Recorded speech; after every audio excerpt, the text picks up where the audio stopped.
Mr. Speaker, pursuant to Clause 2A.1 of Rule 9, I seek recognition to give notice of my intent to raise a question of the privileges of the House.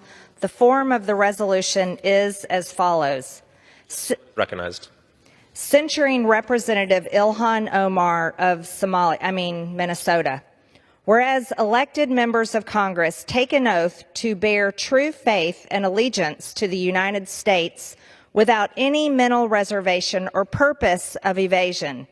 Whereas Representative Ilhan Omar took an oath of allegiance to the United States upon becoming a citizen, declaring, "I absolutely and entirely renounce and abjure all allegiance and fidelity to any foreign prince, potentate, state, or sovereignty, of whom or which I have heretofore been a subject or citizen." Whereas on January 27, 2024, Representative Omar gave remarks at an event in Minneapolis in which she made treasonous statements. Whereas Representative Omar said she has spoken to many Somalians who asked her to intercede for the Somali government by pressuring the United States government into certain actions. Whereas Representative Omar assured the Somalians she spoke to, the U.S. government will only do what Somalians in the U.S. tell them to do. They will do what we want and nothing else. They must follow our orders, and that is how we will safeguard the interest of Somalia. Whereas Representative Omar continued, "For as long as I am in U.S. Congress, Somalia will never be in danger. Its waters will not be stolen by Ethiopia or others. Sleep in comfort knowing I am here to protect the interest of Somalia from inside the U.S. system." Whereas George Washington warned in his farewell address of 1796 to guard against the impostures of pretended patriotism, and further declared citizens by birth or choice of a common country, that country has a right to concentrate your affections. The name of American, which belongs to you in your national capacity, must always exalt the just pride of patriotism more than any appellation derived from local discriminations. Whereas these statements by Representative Omar clearly violate the oath she took as an elected member of Congress to defend and protect the United States Constitution. Whereas Representative Omar has exhibited the treasonous tendencies George Washington warned about, and her actions must be condemned by all members of Congress who adhere to the oath they took upon assuming office. And whereas by openly admitting her efforts to advance Somalia's interest using her position as a United States representative, Representative Omar has revealed herself to be a foreign agent acting on behalf of a foreign government.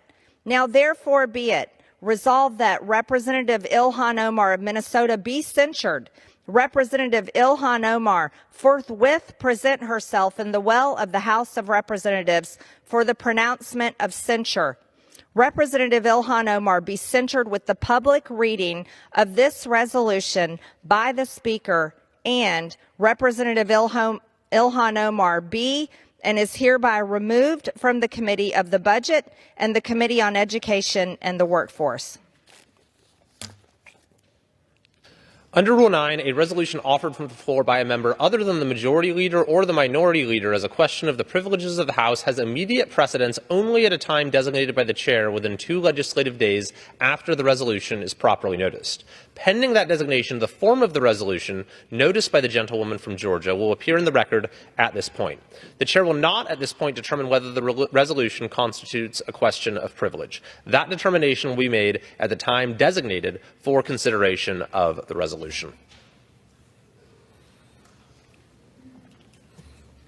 Under the Speaker's announced policy of January 9, 2023, the gentlewoman from Connecticut, Ms. DeLauro, is recognized for 60 minutes as the designee of the minority leader.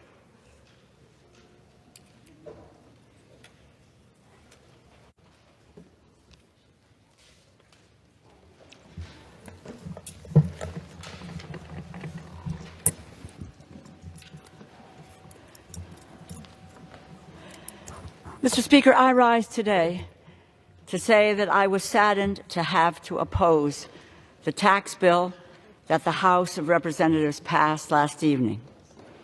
I could not, in good conscience, vote for a deal that so lopsidedly benefits big corporations while failing to ensure a substantial tax cut to middle and working class families.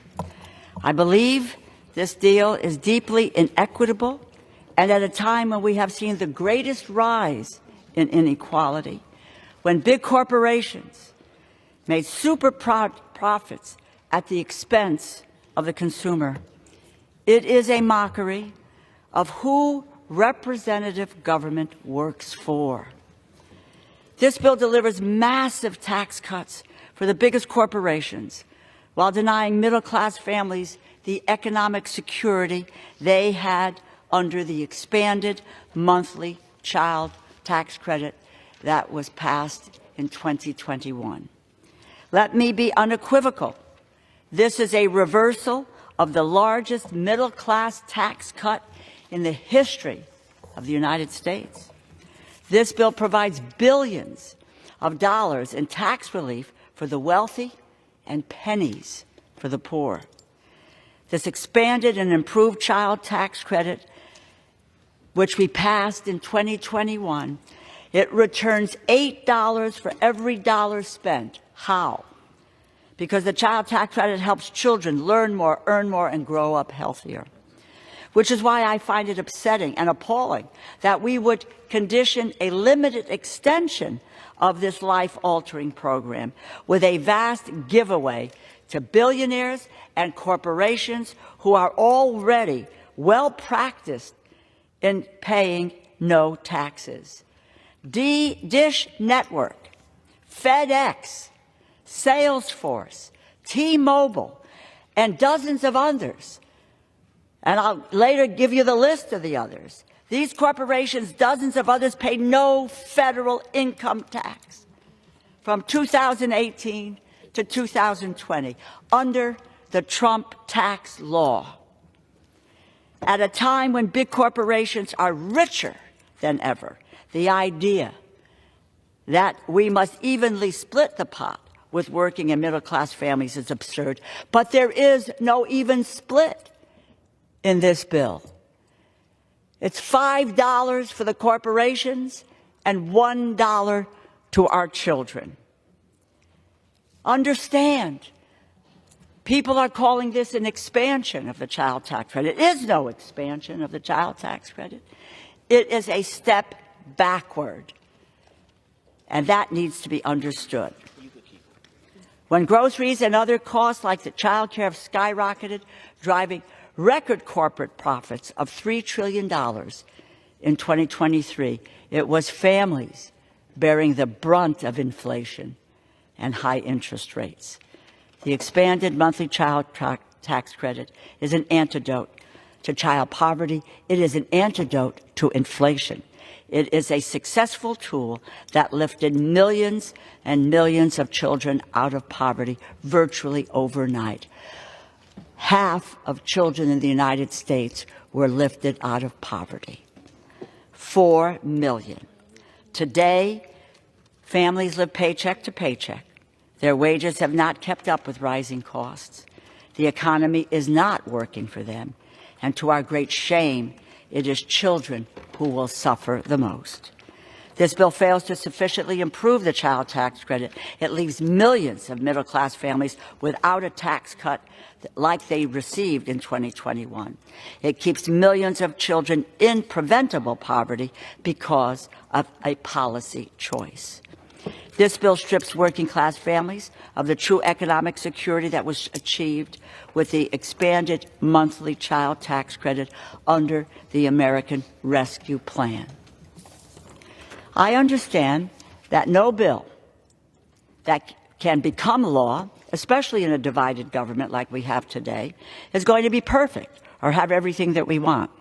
I'm grateful for the hard work of Representatives Neal and Pelosi, Senators Bennett, Brown, Booker, and Wyden on the bill, and for the members who spoke out, who offered amendments to improve it. Representatives Del Bene, Sanchez, Moore. Congresswoman Moore is here today and will speak in short order. Representative Sewell and Representative Doggett. An extension of the expanded monthly child tax credit is what our constituents need and deserve. It worked better than any other federal program that we have seen. As I said, it lifted half of our children out of poverty, lowered the hunger rate in the United States by 26%. We lowered the child poverty rate, and today the rate has gone from 5.2% to 12.4%.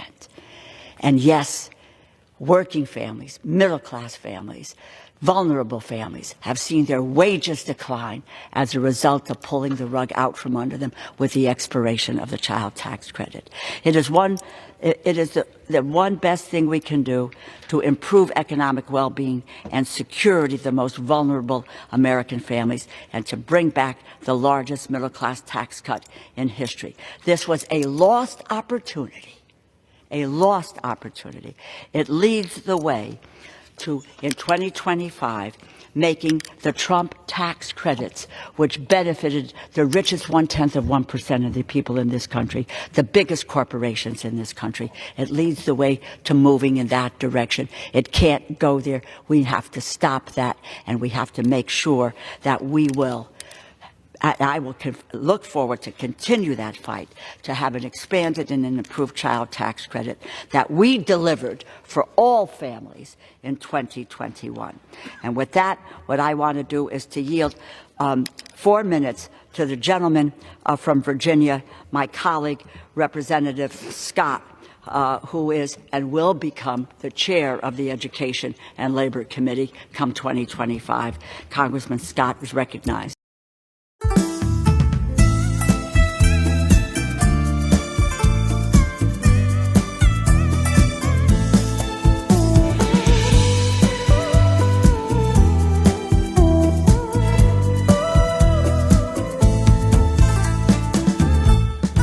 Tình nồng thắm xuyên qua bao mái tranh, ngọt ngào dâng hương hương mái tóc xanh. Những tình mặn mà là những tình đơn sơ, quê tôi vẫn đẹp đẹp những tình ngây thơ. Chiều làng quê say sưa trong tiếng ca, người làng quê yêu bông lúa thiết tha. Những mẹ già ngồi trồng tre đùa xóm dưới, rung rung môi cười như thua còn đôi mươi. Anh ơi khoan hò khoan, trên sông con đò ngang. Khoan ơi khoan hò, em về chăm lo việc nhà thóc lúa vun vườn cà liếp dưa. Anh ơi khoan hò khoan, lúa chín tô mồ hôi. Khoan ơi khoan hò, tới mùa đơm bông, khơi ngàn lối sông gặt nhanh ta gánh về. Chiều tàn rơi trên đê nghe tiếng ai, hẹn hò nhau vui duyên thăm gái trai. Tiếng hò chơi vơi khi trăng ngả lá lơi, đêm khuya rộn ràng bao tiếng chảy buông lơi. Hàng dừa cao in mơ soi bóng sông, mộng ngày mai say sưa những ước mong. Gái miền sông hương hẹn trai miền Cửu Long, hai ta ước thề xây thắm tình xuyên quê.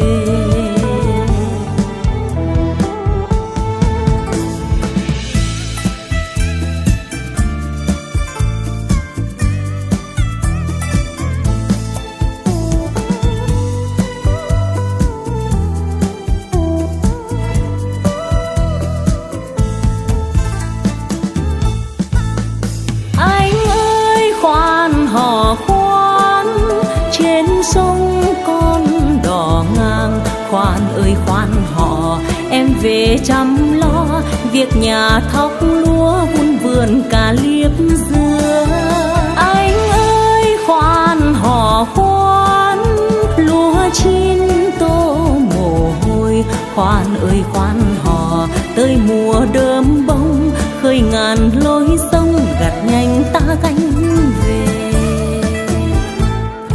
chiều tàn rơi trên đê nghe tiếng ai hẹn hò nhau vui duyên thăm gái trai, tiếng hò chơi vơi khi trăng ngả lá lơi, đêm khuya rộn ràng bao tiếng chảy buông lơi, hàng dừa cao in mơ soi bóng sông, mộng ngày mai say sưa nhưng ước mong, gái miền sông hương hẹn trai miền Cửu Long, hai ta ước thề xây thắm tình duyên quê.